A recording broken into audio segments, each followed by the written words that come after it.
చూస్తున్నాం స్థానికంగా ఇనాం భూములు ఏవైతే ఉన్నాయో అవి ఆక్రమణలకు గురవుతున్నాయి. ఆక్యుపెన్సీ రైట్స్ సర్టిఫికేట్ ఏవైతే ఇచ్చారో వీటికి సంబంధించి లీగల్గా ప్రొసీజర్ ఏంటో కూడా వాళ్ళకి తెలిసే పరిస్థితి లేదు.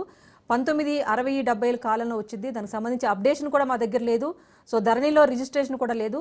కానీ కొన్నేళ్లుగా మేము అక్కడ ఉంటున్నాం కాబట్టి ఆ ల్యాండ్ మాకు కావాలి అనేది స్థానికులు అడుగుతున్నారు.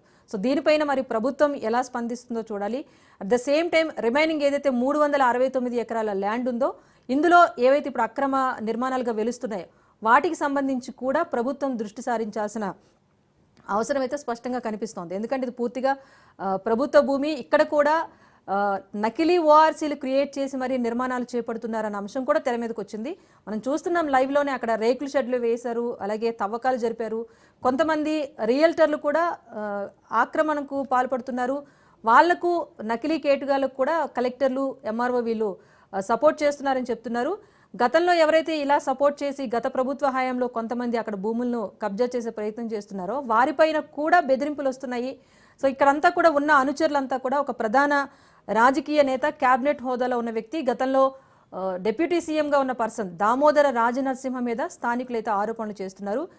అక్కడ ఈ ప్రధాన భూబకాసుడిగా ఆయన్నే పేర్కొంటున్నారు. కాబట్టి ఈ ఆరోపణల్లో నిజమెంత అన్నది నేరుగా దామోదర రాజనరసింహ గారు స్పందించాలి. ప్రభుత్వం కూడా అక్కడ స్థానికులు ఏదైతే భయాందోళన వ్యక్తం చేస్తున్నారో దీనిపైన ఒక క్లారిటీ అయితే ఇవ్వాల్సి ఉంది. సో మొత్తానికి భూ ఆక్రమణలపై ఆరోపణలు రావడంతో రాజ్ న్యూస్ రంగంలోకి దిగింది. క్షేత్రస్థాయిలో నిజానిజాలను తెలుసుకునే ప్రయత్నం చేసింది. స్థానిక ఎంఆర్ఓతో మా క్రైమ్ బ్యూరో చీఫ్ పవన్ మాట్లాడే ప్రయత్నం చేశారు. అసలు తహసీల్దార్ ఏమన్నారో ఒకసారి చూద్దాం.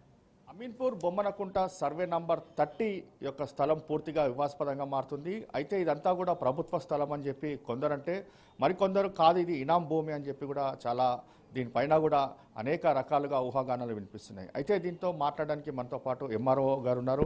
ఎంఆర్ఓ గారిని అడిగి తెలుసుకుందాం. మేడం, ఈ యొక్క 30 సర్వే నంబర్ సంబంధించిన అసలు ఏముంది మేడం? ఎంత భూమి ఉంది, ఎన్ని ఎకరాలు ఉంది, ప్రభుత్వ భూమి ఉందా లేదా? ఇది సుల్తాన్పూర్ రెవెన్యూ పరిధిలో మనకి 30 సర్వే నెంబరు 722 ఎకరాల 20 గుంటలు ఉంటుంది.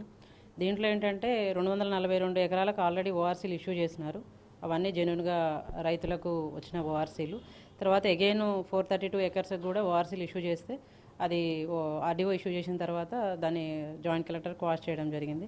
తర్వాత వాళ్ళు దాని మీద కోర్టుకు వెళ్ళారు. ఆ కోర్టు డిస్ప్యూట్ ఒకటి నడుస్తుంది. సో అది ఇనాం ల్యాండ్ కోర్టు డిస్ప్యూట్లో ఉన్నందుకు మనం దాన్ని ఎంక్రోచ్మెంట్ కాకుండా చూస్తున్నాం. మొత్తానికి చూస్తే ఇందులో గవర్నమెంట్ ల్యాండ్ ఏం లేదా మేడం? ఈ యొక్క ఇన్ని ఎకరాలు టోటల్ అది ఇనాం ల్యాండ్. ఇనాం ల్యాండ్ కోర్టు డిస్ప్యూట్లో ఉన్నందుకు మనం స్టేటస్ కో ఆర్డర్స్ ఉన్నాయి కాబట్టి మనం దాన్ని ప్రొటెక్ట్ చేస్తున్నాం. అంటే అక్కడ అక్రమ కట్టడాలు జరుగుతున్నాయి కానీ వాడిని కూల్చివేయట్లేదని చెప్పి ప్రధానంగా ఇక్కడ స్థానికులు కూడా చెప్తున్నారు. దానిపైన మీరేమంటారు? ప్రతిసారి మేము అంటే మీడియా వాళ్ళకి కానీ ప్రింట్ ఎలక్ట్రానిక్ మీడియా వాళ్ళకి చెప్పేది అంటే ప్రతిసారి మనం ఎంక్రోచ్మెంట్స్ రిమూవల్ చేస్తున్నాం, కేసులు కూడా నమోదు చేసినాము. ఆల్రెడీ అక్కడ ఎంక్రోచ్మెంట్ చేసిన వాళ్ళ మీద ఎఫ్ఐఆర్స్ నమోదైనాయి. తర్వాత అక్కడ ఎవరైతే స్థానికంగా ఎవరైతే ఉంటున్నారో వాళ్ళ నుంచి స్టేట్మెంట్ తీసుకొని దాని మీద ఏం జరుగుతుంది అనేది మనం ఎప్పటికప్పుడు ఎంక్వైరీ చేస్తున్నాం. 3 times మేము ఎంక్రోచ్మెంట్స్ రిమూవ్ చేయడం జరిగింది. అక్కడ మట్టి రోడ్లు అవన్నీ వేస్తే కూడా మేము డిస్టర్బ్ చేసినాము. తర్వాత టిన్ షీట్స్ వేస్తే తీసేసినాము. ఒకటి అన్నోన్ వెహికల్ ఏదైనా ఉంటే అది కూడా మేము సీజ్ చేయడం జరిగింది.